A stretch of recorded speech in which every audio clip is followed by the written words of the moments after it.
नमस्कार, मैं हूं गंगा प्रसाद। इस देश की जनसंख्या का जिस तरह से विस्तार हुआ, उस तरह से देश की इकोनॉमी का फैलाव नहीं हुआ। यही कारण है कि गरीबी जैसी बीमारी से कैसे निपटना है, इस देश की सरकारें कभी नहीं समझ पाई।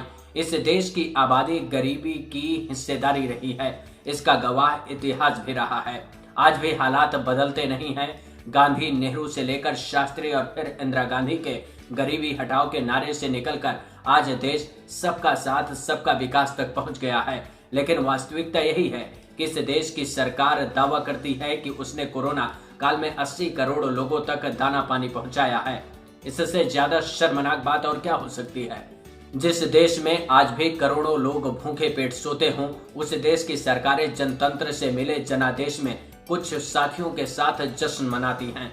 लेकिन इस बात को समझने की जरूरत है कि इस देश की बहुसंख्यक आबादी ऐसी है जिसको काम ना मिले तो वो खाने को मोहताज हो जाए। इसलिए काम का जो नाता है वो सीधे तौर पर भारतीय इकोनॉमी से जुड़ा हुआ है। मतलब ये कि अगर इकोनॉमी ही रुक जाए तो फिर क्या होगा? आपके जीवन का संकट और बढ़ जाएगा। देश की बहुसंख्यक आबादी और ज्यादा गरीब हो जाएगी और जो कुछ बचाया होगा उसको संकट के समय खाना होगा। ये तो सुना ही होगा कि आमदनी अठन्नी और खर्चा रुपया। इस सरकार में ऐसा ही कुछ हाल है। राजशाही में कोई कमी नहीं है।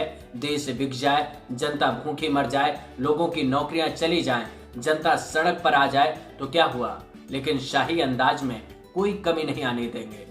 देश की अर्थव्यवस्था का हाल बुरा है, इस बात की गवाही सरकारी आंकड़े देते हैं। लेकिन देश की जनता के सामने जुमलों का जंजाल बिछा हुआ है। खाने के लिए नहीं है, लेकिन भाषणों के शब्दजाल में जनता की आंखों के सामने सब कुछ है। ये कौन नहीं जानता कि लॉकडाउन के खुलने के बाद पहली तिमाही के जो आंकड़े सामने आए, उन आंकड़ों ने बताया कि देश की अर्थव्यवस्था का ऐसा हाल इतिहास में कभी नहीं रहा है। दुनिया भी इस संकट से गुजर रही थी, लेकिन भारत की अर्थव्यवस्था सबसे ज्यादा गर्त में चली गई, जिसका असर लोगों के जीवन पर सीधा पड़ रहा है। फिर भी सरकार ने कहा कि सब कुछ ठीक है, लेकिन आरबीआई ने कह दिया कि देश दूसरी तिमाही में भी मंदी की तरफ बढ़ रहा है। मतलब साफ है कि आपके पैसों की जो ताकत पहले थी, अब वो कमजोर होती जा रही है, जिसका सीधा असर आपकी जेब पर पड़ता है। क्योंकि जब पैसा कमजोर होता है तो महंगाई की मार जोरदार पड़ती है, जो आजकल आप महसूस कर रहे होंगे। आप जो सामान पहले कम दाम में खरीदते थे, आज उसके दाम पहले से कहीं ज्यादा देने पड़ रहे होंगे। इस गिरावट से सिर्फ जनता परेशान नहीं होती, बल्कि सरकार को भी घाटा होता है, जिसकी भरपाई सरकार जनता से करती है। आपने कई बार सुना होगा कि सरकार अपना घाटा कम करने के लिए टैक्स बढ़ा देती है। तेल के दामों में गिरावट होने के बावजूद जनता को राहत नहीं मिलती है। कई बार योजनाओं के नाम पर सेस लगा दिए जाते हैं। ये सब टैक्स के रूप में पैसा वसूला जाता है। ये सब पैसा जनता की जेब से जाता है। इससे देश का कोई नागरिक अछूता नहीं है, क्योंकि हर नागरिक किसी न किसी रूप में टैक्स के मकड़ जाल में आता ही है। वैसे अर्थशास्त्र में फेल सरकार भले ही दावा कर रही हो कि पटरी पर देश की अर्थव्यवस्था लौट रही है, लेकिन आरबीआई ने इस तस्वीर को साफ कर दिया है। आरबीआई के मुताबिक दूसरी तिमाही में देश मंदी की तरफ बढ़ रहा है। मतलब साफ है कि देश के सामने संकट और गहराने वाला है, क्योंकि दूसरी तिमाही जुलाई सितंबर के बीच जीडीपी में 8.6% की गिरावट दर्ज होने का अनुमान है। अब अर्थशास्त्र के गुणा गणित से इस संकट को समझने की कोशिश करते हैं। अर्थशास्त्र का फॉर्मूला कहता है कि अगर किसी देश की अर्थव्यवस्था लगातार 2 तिमाही निगेटिव में रहती है तो उसे मंदी कहा जाता है। इस बात की पुष्टि आरबीआई के रिसर्चर पंकज कुमार की रिपोर्ट से भी होता है। उन्होंने लिखा है कि भारत तकनीकी रूप से 2020-21 की पहली छमाही में अपने इतिहास में पहली बार आर्थिक मंदी में चला गया है। अब पॉजिटिव सोच वाली सरकार इसकी जानकारी तो देगी नहीं। आजादी के बाद पहली बार बन रहे इस इतिहास के लिए कोई इवेंट भी ऑर्गेनाइज नहीं होगा और पब्लिक न्यूज चैनल बताएंगे नहीं, क्योंकि सारे के सारे सरकार के पालतू बन चुके हैं। सरकार विज्ञापन के तौर पर पैसे देती है, जो हम सबका होता है, फिर भी वफादारी की मिसाल सरकार के सामने नतमस्तक होकर दी जाती है। अर्थशास्त्र को समझने वाले लोगों का मानना है कि भारत की अर्थव्यवस्था का जो हाल है, उसकी तस्वीर और खराब हो सकती है।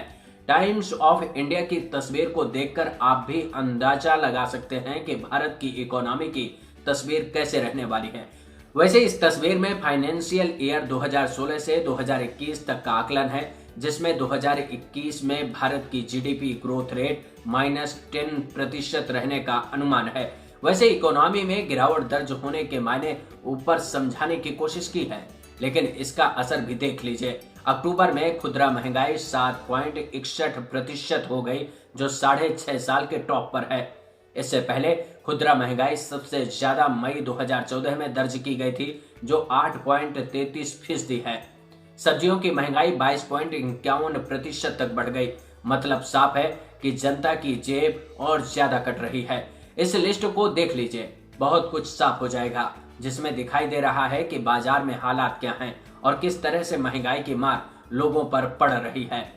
इस मंदी से निपटने के लिए सरकार ने एक बार फिर से 2,65,000 करोड़ का आर्थिक पैकेज ऐलान किया है, लेकिन क्या इससे मंदी से निकलने में मदद मिलेगी? इस बात को समझने की जरूरत है, क्योंकि जब तक देश के लोगों के हाथों में पैसे नहीं आएंगे, तब तक देश में मांग बढ़ने की उम्मीद कम होगी। ऐसे में भारत मंदी से निकलने में कामयाब होगा, ये कह पाना थोड़ा मुश्किल है, क्योंकि सरकार ने अब तक जितनी भी योजनाओं पर पैसा खर्च किया और उसके बारे में जानकारी दी, उससे बहुत ज्यादा राहत मिलती लोगों को दिखाई नहीं दे रही है। सरकार ने बोनस दिया, लेकिन उसमें भी टर्म एंड कंडीशन लागू कर दिए। मतलब यह है कि सरकार कह रही है कि 5 रुपए का सामान खरीदेंगे तो 1 रुपए आपके ऊपर सरकार खर्च करेगी, लेकिन 4 रुपए उपभोक्ता को ही देने होंगे। इससे लोगों के हाथों में सीधे तौर पर पैसा नहीं आ रहा। मतलब साफ है कि लोग 1 रुपए पाने के लिए 4 रुपए खर्च करने से पहले 1000 बार सोचेंगे। इसलिए सरकार को समझना होगा, सरकार लोगों को रोजगार देने के बारे में सोचे, उनके हाथ में सीधे तौर पर पैसे देने की कोशिश करे, महंगाई पर कंट्रोल करने पर जोर दे, ताकि लोग खर्च करने के बारे में सोच सकें। आज हालात ऐसे हैं कि लोग बाजार जाते हैं, लेकिन बाजार से सामान नहीं खरीद पाते, क्योंकि जो सामान पहले 2 रुपए का मिल रहा था, वो आज 4 रुपए से ज्यादा का हो गया है। ऐसे में लोग अपने हाथों को सिकोड़ रहे हैं, जिसका असर भारत की इकोनॉमी में सीधे तौर पर पड़ रहा है, क्योंकि जब तक लोग खर्च नहीं करेंगे तो इकोनॉमी में बूस्ट नहीं आएगा। मतलब ये है कि जब तक माल नहीं बिकेगा, तब तक रोजगार नहीं बढ़ेंगे। डिमांड बढ़ेगी तो रोजगार के द्वार भी खुलेंगे, उससे उद्योग धंधे चलेंगे और टैक्स कलेक्शन भी बढ़ेगा, जिससे आरबीआई के साथ सरकार को भी राहत मिलेगी। होना तो यही चाहिए, लेकिन देश में रोजगार भी फिलहाल सिर्फ जुमला बनकर रह गया है। इस वीडियो में इतना ही, लेकिन वीडियो को लाइक करना और चैनल को सब्सक्राइब करना मत भूलिएगा। इस पर अपने विचार शेयर करेंगे तो हमको भी अच्छा लगेगा। इसके साथ ही मैं अपने सभी वीडियो टेलीग्राम में डालता रहता हूं, उसकी मदद से आप मुझसे जुड़ सकते हैं। नमस्कार।